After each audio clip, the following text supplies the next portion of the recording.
Alrighty. This thing working? Tap, tap, tap. Just kidding.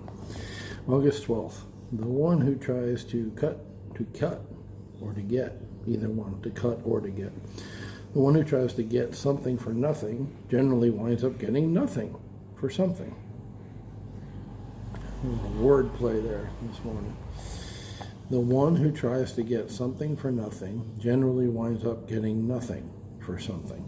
Okay.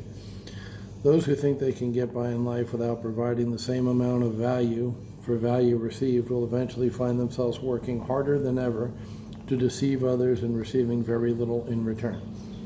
Life has a funny way of evening the score. Karma, baby. We love karma. We're in Thailand. In the long run, you will get in the same measure you give. You will get in the same measure you receive. Okay?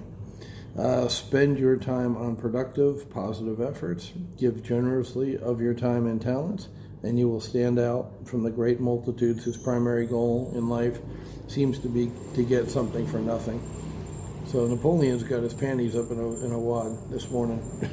Obviously, somebody did that boy wrong, and he had to do a little rant. But it's true. It's kind of sort of the undercurrent of what we've been talking about this whole time is a lot of people tend to blame their problems, lack of money. They don't like the house they're living in or apartment they're renting. They got a piece of shit car because they can't afford a nicer one. They can't take vacations. And a lot of people like to blame other people for that. Why, it's the government. It's, whatever. It's everybody's keeping me down, bullshit, we talked about this before. It's all on you. And if you look at the successful people in your city, they had the same hurdles that you had, and they had the same opportunities you had. And the difference is they didn't let the hurdles stop them, and they saw the opportunities, which is kind of what we've been talking about for 50 plus days now, is keeping a positive mindset even when people are negative around you, seeing the opportunities, taking action, and you're doing all that because you have a plan, right? Because day one we talked about having a plan. You wrote it down. You can see it clearly. You know where you're going. Don't just get in your car and drive. Have a map or have navigation on your phone or have a Garmin or a Nuvei or whatever to tell you where to go. So where are you going in your entrepreneurial career? What's your plan? What's your roadmap for that? You have to have that, guys. Once you do, everything just becomes a matter of every decision I make today is going to help me get down that road, down that path that I've planned out, which is for most people being financially independent, not having to work a day job, not having to work for somebody else. And, you do one flip in a year, just one. And it's very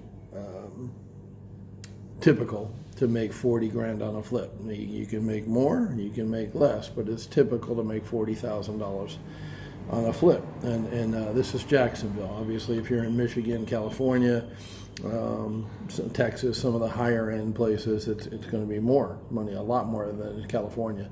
But in Jacksonville, where we flipped a lot in the $150,000 to $250,000 range, that was sort of the sweet spot.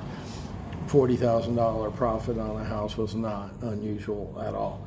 So now, if you think about where you are today, and how much $40,000 extra, coming in, discretionary income would change your life. I mean, that should let a lot of people quit because most people make 40 to 60 grand or less in their day jobs, and they work all year for that. So here you do one flip in a year, you got an extra 40 grand coming in.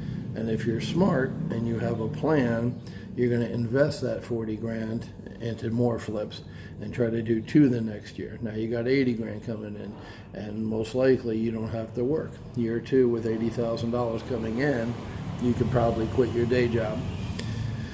And then obviously year 3, maybe your goal is 4 flips.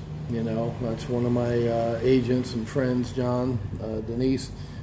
told me when he first started with me, he wanted to double his income. He had a good year the year before, but he wanted to double that next year. That's a great goal. I think that's a fantastic goal, is to double last year's income.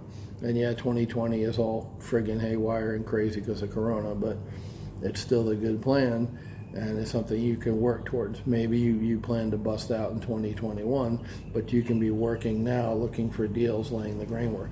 If you can get one deal done in the last 6 months of 2020, that's your start. And you can go for 2 deals or more. Never limit yourself. Remember, I said your goal should be big enough to scare you, right? So if 2 flips a year, your second year is too small for you, have at it, man, as long as you can manage it. And on that note, a very bright guy who's making about $9 million a year once said, in answer to the question, how many people can you manage? Or I'm sorry, there you go. Tell the punchline of the joke before the joke. How many people can I hire? Was the question. How many people can I hire? Because we're looking at this, building this organization, kind of like a real estate brokerage. How many agents can I hire? And I'll never forget his answer, very dear. Anyway, his answer was as many as you can manage, which I said prior to that. So what a great answer, and so true. So how many flips can you do? As many as you can manage. Y'all have a great day.